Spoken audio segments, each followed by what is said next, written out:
వెహికల్స్కి sanction చేయడం జరిగింది, vehicles కొనడం జరిగింది.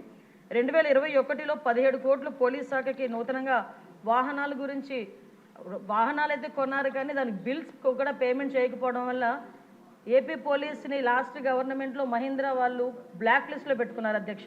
అది చాలా సిగ్గుచేటు అన్నమాట. అది బ్లాక్ లిస్ట్లో పోలీస్ డిపార్ట్మెంట్ పెట్టుకొని ఈ రోజుకి కూడా కోర్టులో వాళ్ళు వేసుకుంటే, మొన్న ఈ గవర్నమెంట్ వచ్చిన తర్వాత 13 కోట్ల రూపాయలు దానికి వెహికల్స్ కూడా చెల్లించడం జరిగింది అధ్యక్ష. ఇప్పుడైతే సుమారుగా దగ్గర మనకున్న వెహికల్స్ 8,000 వెహికల్స్లో దగ్గర 50% వరకు కూడా అవన్నీ కూడా స్క్రాప్కి ఇవ్వాల్సిన పరిస్థితి ఉంది అధ్యక్ష. వాహనాలు అయితే ఉన్నాయి అధ్యక్ష, కొరత ఉంది అధ్యక్ష.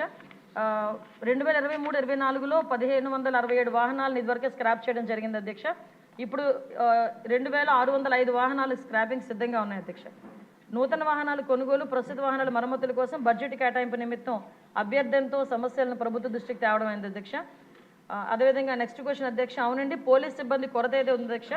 2023 డిసెంబర్ 31 నాటికి 19,999 వేకెన్సీస్ ఉన్నాయి అధ్యక్ష. వేకెన్సీస్ లిస్టు వాటి కేటగిరైజ్ ప్రకారం సభ్యులకు కూడా అందించడం జరిగింది అధ్యక్ష.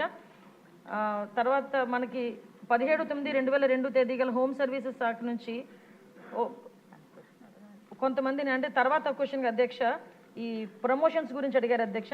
17/9/2002 తేదీ గల హోమ్ సర్వీసుల శాఖ జిఓఎంఎస్ నెంబర్ 280, 30/12/2011 తేదీ గల హోమ్ సర్వీసుల శాఖ జిఓ నెంబర్ 301 ద్వారా తీవ్రవాద, ఉగ్రవాద సంబంధిత శాఖల్లో విశిష్ట సేవలు అందించిన పోలీస్ సిబ్బందికి తర్వాత ఉన్నత హోదా, యాక్సిలరీ పదోన్నతులను ఇవ్వడానికి ఒక కార్యవిధానాన్ని రూపొందించడం జరిగింది అధ్యక్ష.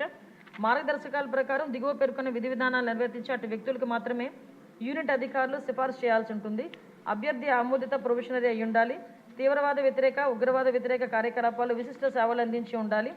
సంతృప్తికర రికార్డు ఉన్న వాళ్ళు, అదేవిధంగా సర్వీస్ అంతటా ఏదైనా ప్రధాన శిక్షలు లేకుండా గత